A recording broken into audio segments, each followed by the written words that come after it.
Hello, friends and fellow pioneers. This evening, I have the honor and the pleasure to bring you Dr. Aurora Espinoza, my very own mom. And she has been extremely influential in how I view sustainability and health. And recently, she shared with me some things about digestive health and the connection with the brain that just really blew me away. I've been around my mom all my life, and I've heard so many of her teachings as she was a professor in biology for many decades. And then um, after she got her doctorate in food science and technology, then she taught human health and nutrition, food science and technology, and did a lot of work. But there are some things that even though those of us who are really enthusiastic about learning about our health and natural ways to stay healthy, I feel like there are some key secrets that most of us are just not aware of. And when my mom shared this particular bit of information that I've asked her to share with us tonight, when she shared that with me earlier this year, I was really just blown away at how simple it is for us to have a positive impact on our health through the way that we eat.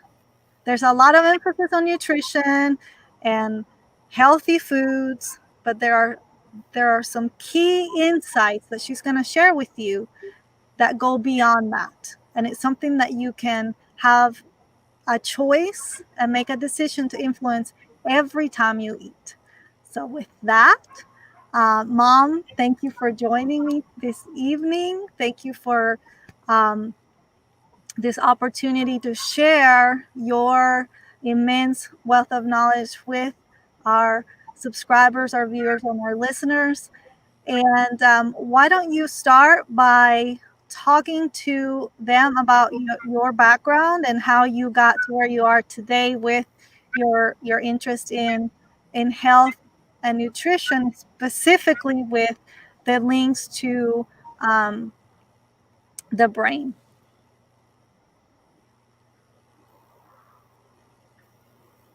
Thank you, Lorena. Yes, my pleasure. Well, today we just want to talk about a topic that I really, really like, which is digestion and the connection with all of the systems, not only the nerve system, but also the muscles, also the endocrine system, the circulatory system, the respiratory system, the exocrine system, the endocrine system. All of the systems are connected with the nerves, right? With the nervous system. And when we eat, sometimes we don't think that everything is connected.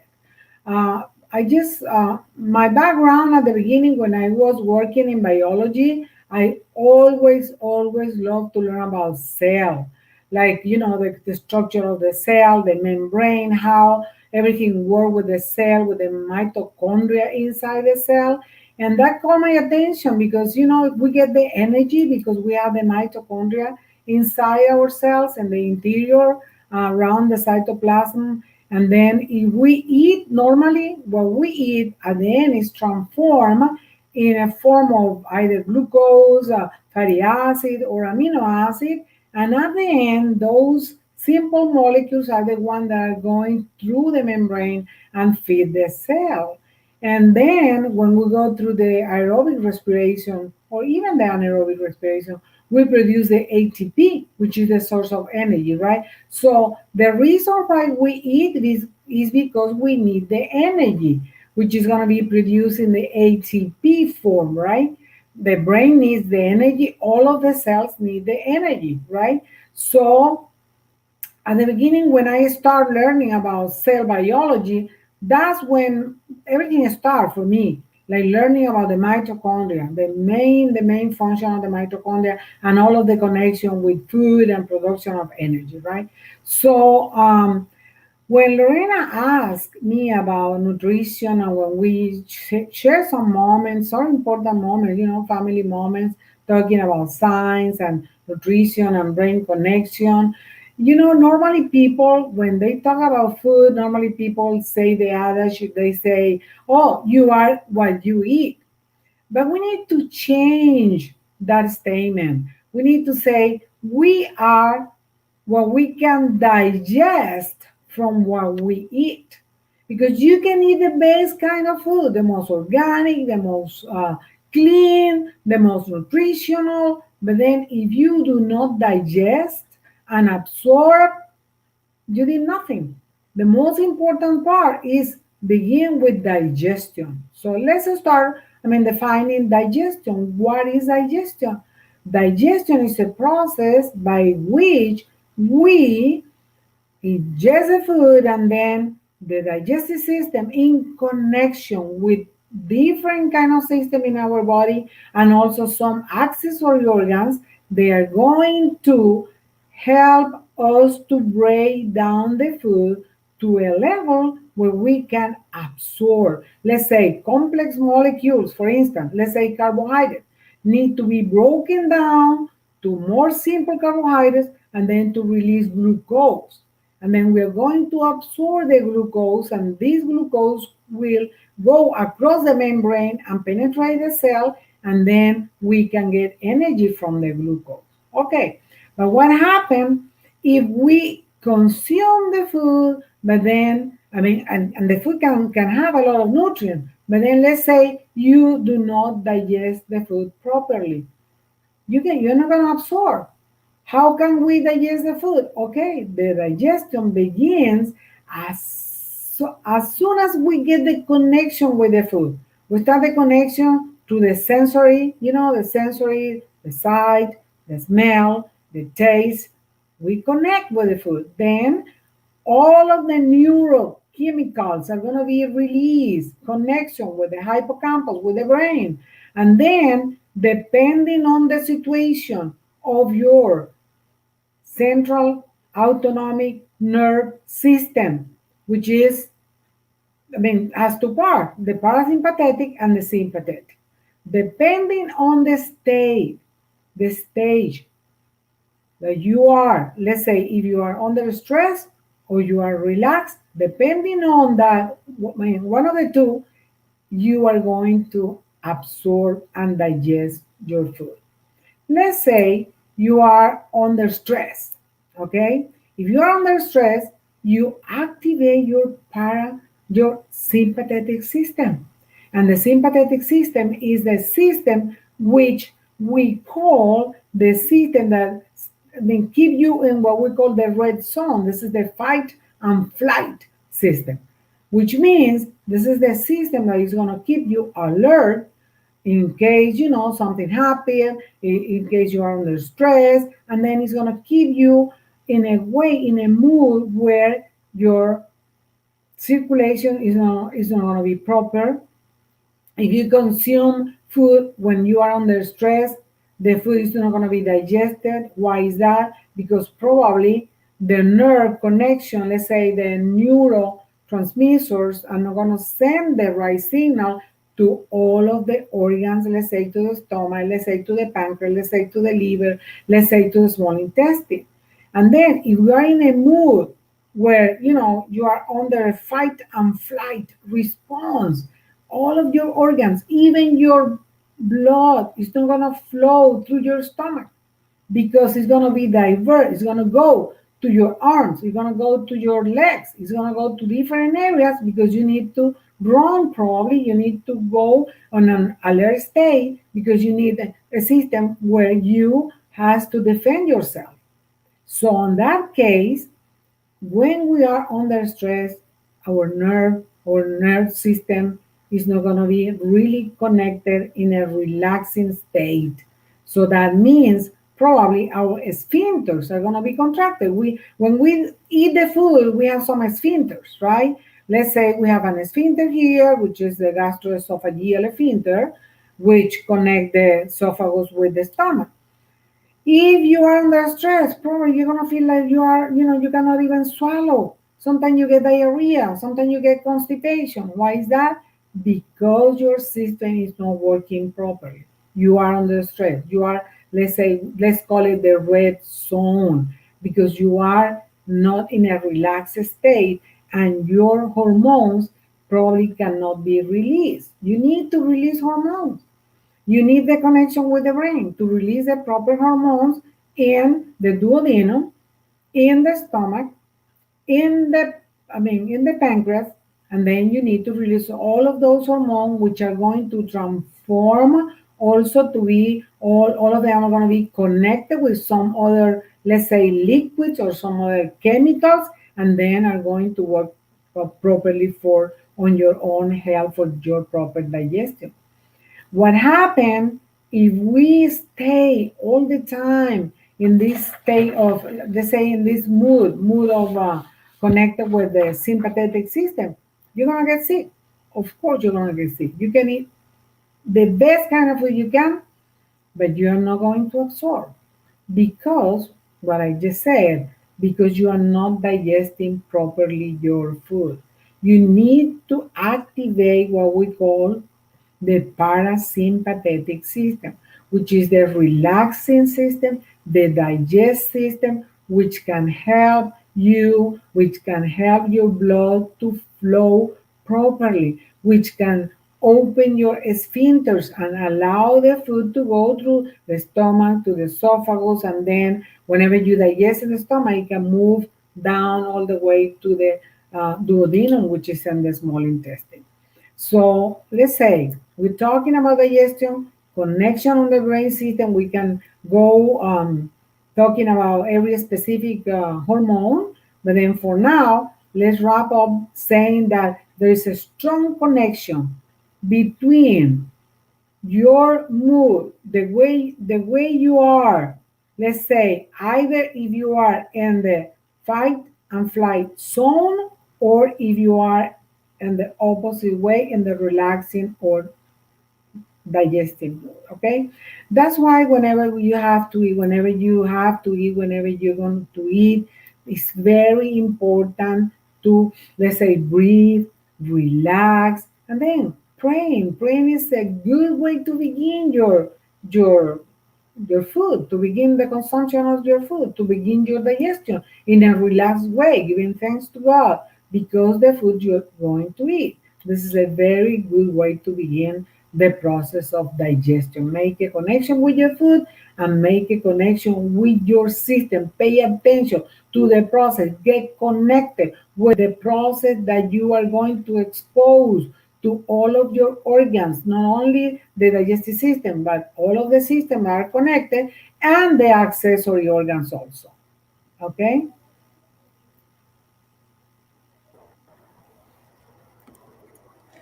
Okay, thanks for sharing that. So it's like an overview. Now, let's talk about the thing that just really blew me away. I knew that you've always said, be still. I have taught people to make a date with their food, that it's really important if you're going to eat, you have a date with yourself and your food, and you need Mhm. to be focused and not be doing anything else. I was Right. aware of all of that.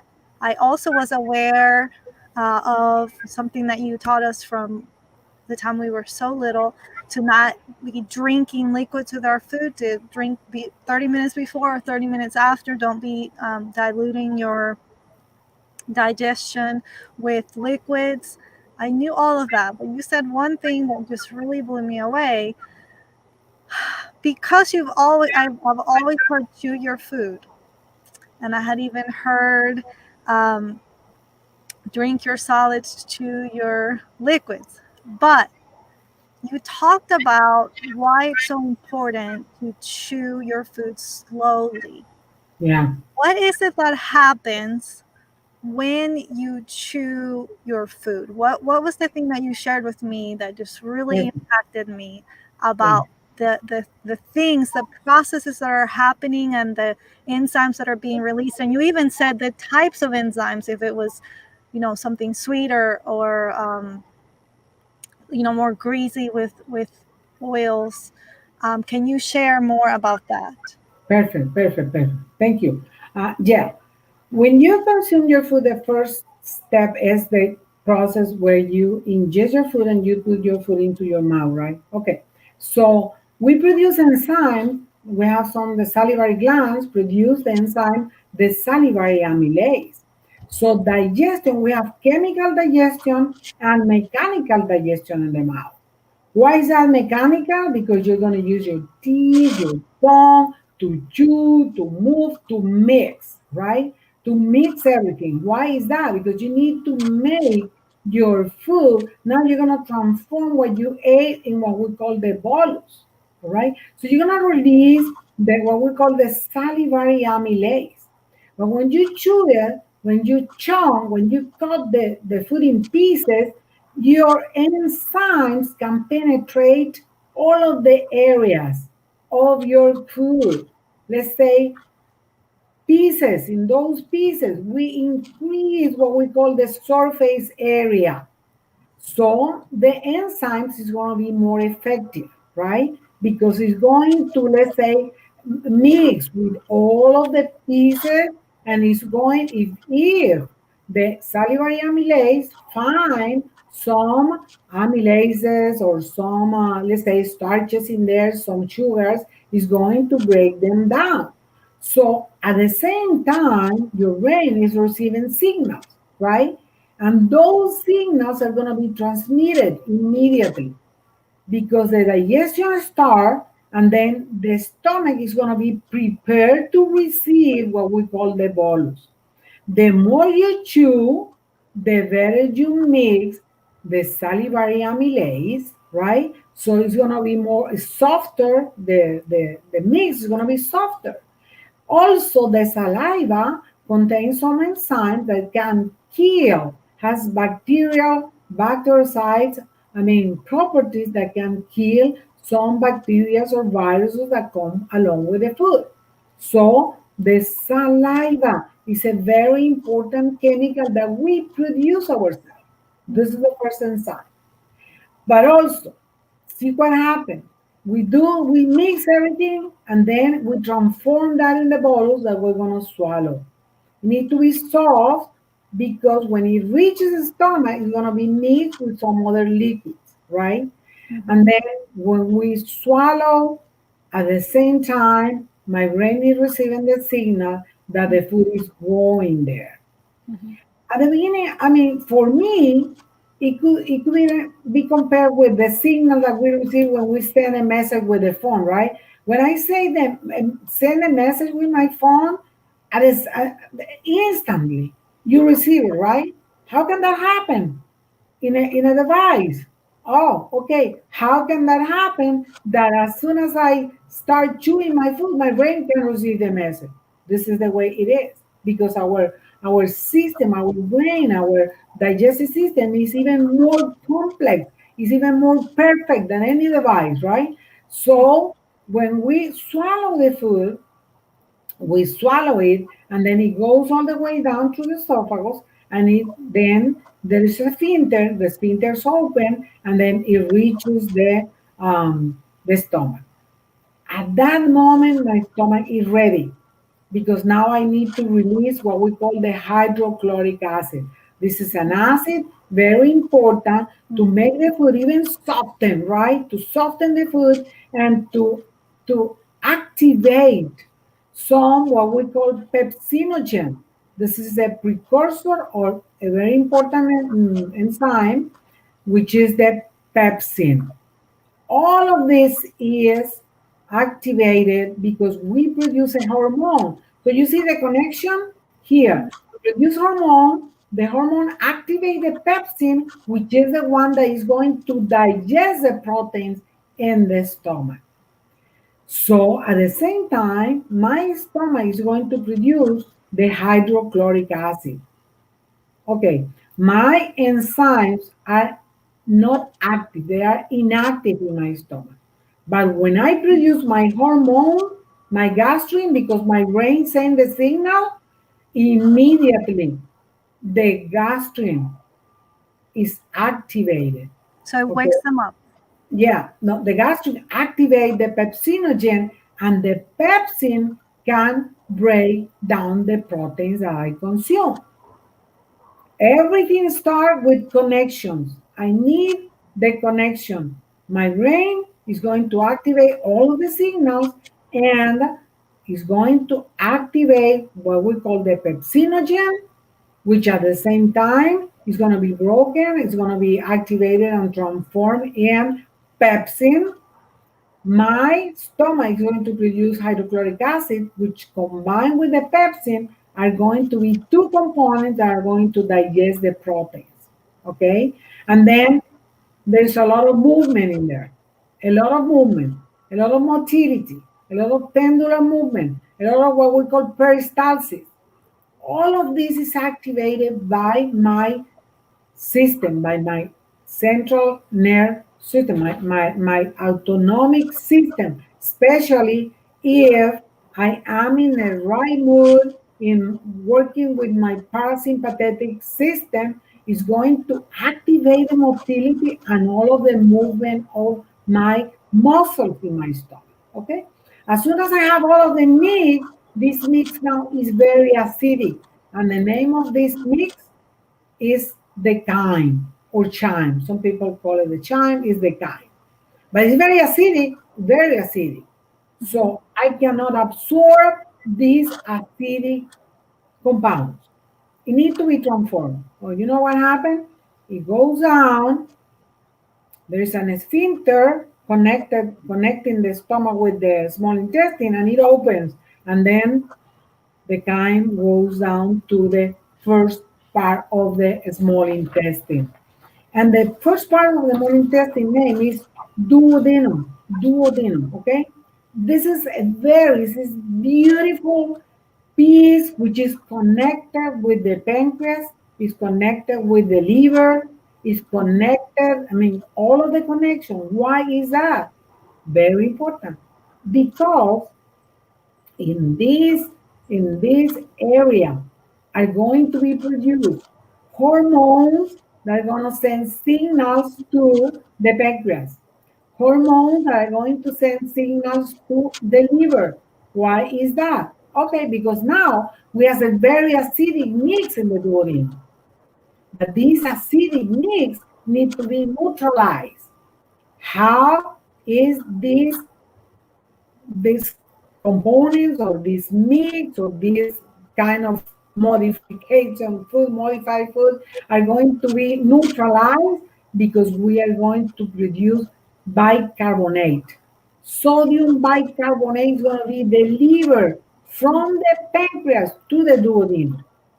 And then now the environment in the duodenum is going to be basic. It was very acidic in the stomach, but now it needs to be basic, more what we call alkaline. Why is that? Okay, there are different reasons.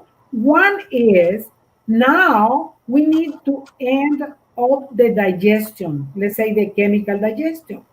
Now we can break down the rest of the protein, the rest of the fat, and the rest of the starches or carbohydrates.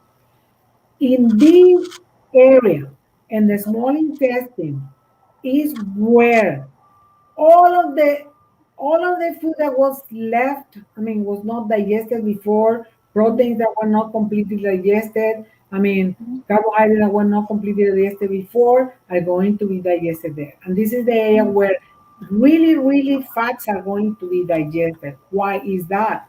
Because now, here in this area of the small intestine, we can also have the liver to send bile to the gallbladder, and the gallbladder will receive a connection. Everything is connection. Will receive a connection, and it says, I mean, some researchers say that the gallbladder get like a squeeze, and then it got a squeeze, and because it receives some signal, and then it releases the bile to the duodenum.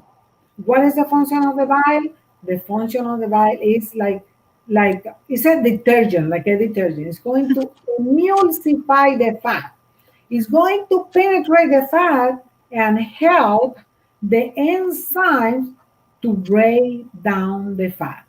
Okay, so now we have a very, very important moment in digestion. We have the connection with the pancreas.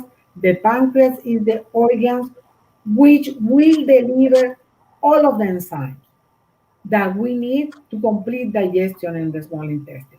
Which enzyme? You need amylases, but now instead of salivary amylase, pancreatic amylase. You need proteases, not pepsin, but now trypsin. You need lipases, which are going to be combined with the bile and are going to digest the fat. So in that case, we can digest all of those nutrients that we receive with the chyme in the small intestine. Why is that? Because we need to prepare now the new molecules that are going to be produced for absorption. Now we are just in the process of digestion. We haven't absorbed yet. We need to make everything simple. And we need to make everything also alkaline. We cannot absorb it if it's acidic. That's why the pancreas need to release sodium bicarbonate to make this mix now alkaline, which is a pH basic around 8. So that pH helps the enzyme to act, to perform the activity in a good way. They cannot process the food, the nutrients, if the environment is not basic. If it's acidic, those enzymes cannot work. The only enzyme that can work in a very acidic environment is the pepsin in the stomach. But in the small intestine, we need a very, very basic environment for all of those enzymes that are going to be produced by the pancreas and are going to be combined with the bile from the liver, from the gallbladder, and also with the sodium bicarbonate also from the pancreas. Okay, so now we have all of these mix. I'm assuming that everything is okay, that my brain is working and I'm receiving all of the signals and digestion is going really properly, right? Okay. So now everything is ready to go down to what we call the villi, which are the areas where the absorption is going to take place. Okay. And also this process of absorption take place in the small intestine. We have three areas, which is duodenum, jejunum, and ileum. And then you have to absorb after you pass all of the duodenum, it goes down, down, down, goes to the jejunum and the ileum, where we can absorb. The length of the small intestine is 7 meters. It's very long, has a really long surface area to absorb all of the nutrients that we need. After everything was absorbed, then everything is transformed in feces and it goes down to the colon, where now in the colon, the water is going to be absorbed and the stools are going to be compacted. And then, in connection with the system and the muscles, we get some signals also to deliver what we call the waste without the feces. Okay? If everything goes well, you go, you don't suffer from constipation and you get rid of those waste. So that was the ideal way that it works. Now, That's the idea. in Exactly. today's society, the reason why what you shared impacted me so much is that we generally, even if we're not in a hurry, we eat in haste. We just have kind of, eating our food it just feels like a passing thing that we just need to do. I'm hungry, I'll eat, or it's time to eat. And then in this society, it's not really, I don't really want to call it a ritual, but it's not the moment, kind of the moment that it needs to be its own moment. So what happens in a society like what we're living in today? What generally happens when people eat too fast and they're not chewing their food, and the brain doesn't even have time to see the food because people sometimes don't even cook their own food. So that whole process of preparing and cooking your food and serving it is sometimes the person's even removed from that, and they're just sitting in front of food, and then they just begin to eat, and they eat quickly, and they're distracted, maybe looking at their phone, talking and working and doing other things. What suffers the most, and how does this lack of appropriate digestion, that we're robbing ourselves of appropriate digestion, that starts with the environment not having the conditions for our brain to do its job and the enzymes to be activated and all of that. What are some of the organs and the processes that suffer the most under such stressful rush conditions when people eat and they don't chew their food? Okay. Well, I mean, the whole system suffer, beginning with that. Why is that? Because if you do not digest your food, you're not going to absorb properly. You're not going to absorb the nutrients. It doesn't matter what kind of food, the best kind of organic, clean, expensive, more nutritional. If you do not digest your food properly, you're not going to absorb your food properly. And if you don't absorb it, what are going to be the consequences? Malnutrition, diseases, all of these. I mean, deficiencies of the Mhm. vitamins for the vision, deficiency in vitamin A, vitamin D, vitamin C, etc., etc., etc. Okay, beginning with that. Then also think about it. If we do not chew our food properly, we're not helping the system, because see, we have more. I mean, my I think my teeth are stronger than the layers of my stomach, or even than the layers of my small intestine, right? I can help my stomach and my small intestine chewing my food properly. It doesn't cost anything. I mean, I'm not gonna pay $100 for chewing my food. It's for free, right? I have my Mhm. teeth. I can chew it. I can chunk it. I can cut it. I can amplify all of the surface area. Mhm. So if I think about it, it's like, oh, I'm thinking that I'm helping my organs. If not, they are gonna have really, they're gonna be a hard time for them to really do the proper digestion. More hydrochloric acid has to be released. If I don't chew, let's say I eat a piece of meat, it contains a lot of protein. So I don't chew it, I just swallow it. I have to produce even more hydrochloric acid. Mhm. It's like Clorox to loosen all of these, all of these pieces of meat, because I Mhm. did not chew it properly. I had to produce more. My good system still is going to understand, oh my God, this guy did not chew properly, so I have to produce a lot of Mhm. hydrochloric acid to loosen all of these fibers, because remember, the meat has a lot of fiber, right? They are so tight. Mhm. I mean, even if we, let's think about, if we leave meat very tight. Okay, you don't chew it. You have to produce a lot of hydrochloric acid. You have to move. You have to produce a lot of peristalsis too. And even Mhm. if you do, it's going down again to the small intestine. The small intestine doesn't have teeth. No, no, no, it doesn't. Mhm. The only way that they can do it is producing more enzymes. And sometimes the pancreas don't have the capacity to produce it. What happened then? People suffer from constipation, or let's say probably the opposite, diarrhea, gases, right? A lot of consequences.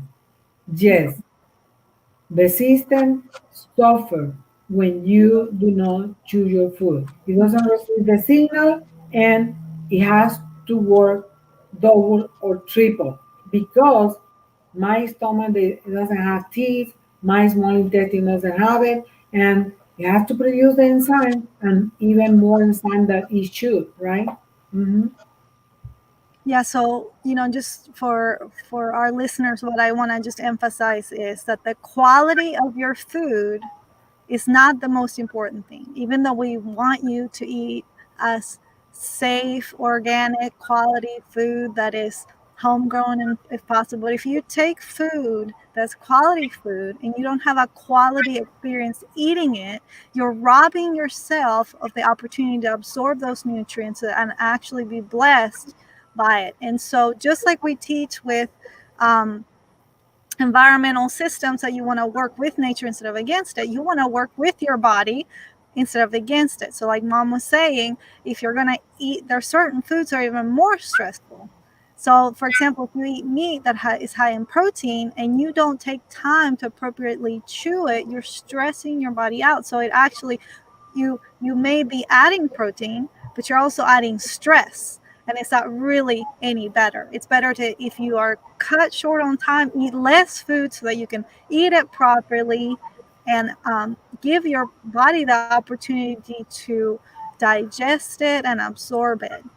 If you add so much stress, then that nutrition and that fuel that you're supposed to receive from your food actually becomes, instead of an asset, it becomes a liability. And you don't want to do that. Investing in You're already invested in acquiring the food and cooking the food and preparing it and serving it, then you need to invest time. It's equally, if not more important, how you're eating your food. And we're not even talking about food combining and all the other things. Is if your body does not have that neurological connection to get your five senses involved in preparing. It's like knocking at the door, like Connection. I'm coming in, knock on the door, and uh, so your body knows that food is coming and it prepares. And when it sees the food, it has time to prepare all the appropriate enzymes so that when you're eating, it actually you're giving your body the capacity to receive the nutrients, the capacity to absorb the nutrients.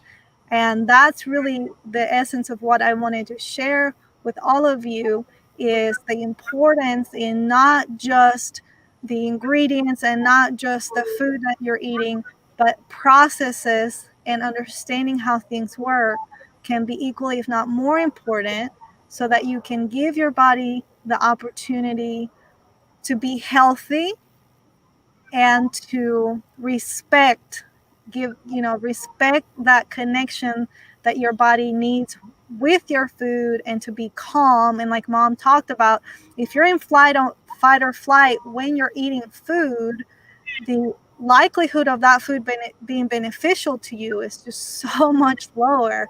You have to have a calm moment so that your body can receive the nutrition that you set out to give it in eating. So one of the other things that I wanted to Lorena, yeah, another point that I want to make is how important is the connection also between brain and the gut as for the immune system, because the majority of your immune system, around 70%, is found in your digestive tract. Let's say if you don't have a healthy digestive tract, if you are stressing the digestive tract all the time, stressing, let's say, letting the system work so hard, and then you are consuming food with a lot of bacteria, contaminated, and then what happens? You're going to put your immune system to work, just waste time working with something that you could help with the saliva or even with the hydrochloric acid. Because you remember, I told you, mhm, saliva, we produce in the saliva lysozymes, some enzymes that can kill or destroy some of the bacteria and viruses that we consume along with the food. Okay, so yeah, it's also very important the connection in between the brain and the gut as related to the immune system. Very, very important, especially those days. With the COVID, people need to learn about the immune system also and the right, connection. If we do not eat properly. We need time. We need time to connect, because when we think about digestion, people normally think, oh, my stomach, oh, my intestine. No, no, no. It's not only your digestive system. It's the digestive system. It's like a tract, and then it's connected with the accessory organs, which is the liver, the gallbladder, the pancreas, and mhm, also with all other systems, the muscular system, the endocrine system, the respiratory system, mhm, the cardiovascular system. All of the systems are going to be connected. We need this connection. And if we are busy thinking about something else, the brain is not going to make the connection. Yeah, I remember you always taught us too, when you're eating, it's not just that you're not working or doing something else. Don't even be watching TV, don't be Oh, watching videos. Your eyes, your whole all of your senses need to be focused on your food, and it needs to be the central activity that you're focused on. And yeah, I'm so glad that I wanted to make sure that we did touch on the fact that over 70% of your immune system is connected with your gut, and your digestive health is critical. It's critical to having a stronger, more resilient immune system. And, and, that can carry on to other activities that we take on. To the more activities that we just try to focus on those activities, the less we are in that fight or flight stage, and getting away from our lives being so stress driven to being focused on, I'm going to devote my attention to this activity, because the neurological health is so affected by having so many things going on at the same time. So there's a big link between your brain health, your mental health, and your digestive health, and being able to be at peace and to make good choices regarding your digestive moment when you're eating. And also understanding that you're wanting to guard that, because it's really a precious system, a precious process in place to help you be healthier and have everything working properly, so you don't stress other organs, so that you don't tax, you're also not taxing all those other systems and organs, like mom said, like giving them other functions that they're not supposed to be working on. What were you going to say? I was wanted to say that we need to keep in mind that normally people repeat over and over, we are what we eat. It's going to introduce a new statement.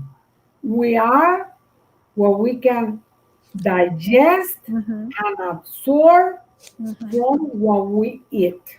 That's Because right. you can eat it, but if you don't digest or absorb, it's like you did not eat nothing.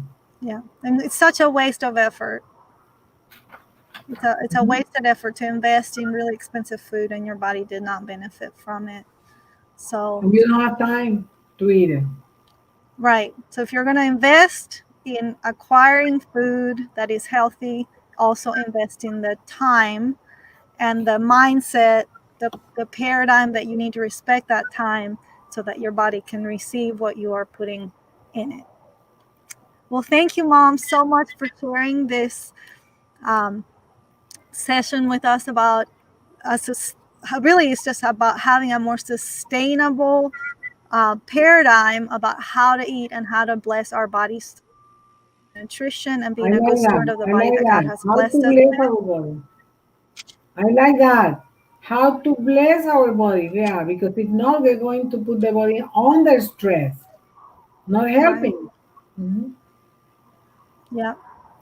And so, Mom and I are thinking about doing an experiment. If any of you have friends that you would like to hear this message in Spanish, we have set a little challenge to see if we can record it in Spanish next. No, no, let's say if you have someone who want to listen the same message in Spanish, we can do the podcast in Spanish. Yeah. I would So love to we're do. going to try to put together this message in Spanish for our listeners, or our listeners' families who would like to access this information in Spanish. And Spanish is the native tongue of both Mom and I. We're from Venezuela, but my dominant language became English, so I sometimes just a little bit slower translated into Spanish, unfortunately. Um, but so stay tuned for that. If hearing us speak in Spanish interests you, or if you can think of someone that you would like to learn more about digestive health, I know that there are not as many resources of this quality in Spanish. So we have set that challenge for ourselves. Thank you for tuning in. Thank you, Mom, so much. And if you have questions, comment. I would like to ask you to comment on our, if you're able to access our YouTube video. We're actually shifting over all of our um, recordings to YouTube so that we can have one centralized place to serve our audience. And ask your questions, and we'll do our best to answer them. And that's it. And normally I like to end with a blessing for you all. May the Lord bless you and keep you, shine his face towards you, be gracious to you, turn his countenance towards you, and give you shalom peace. Good night. Amen.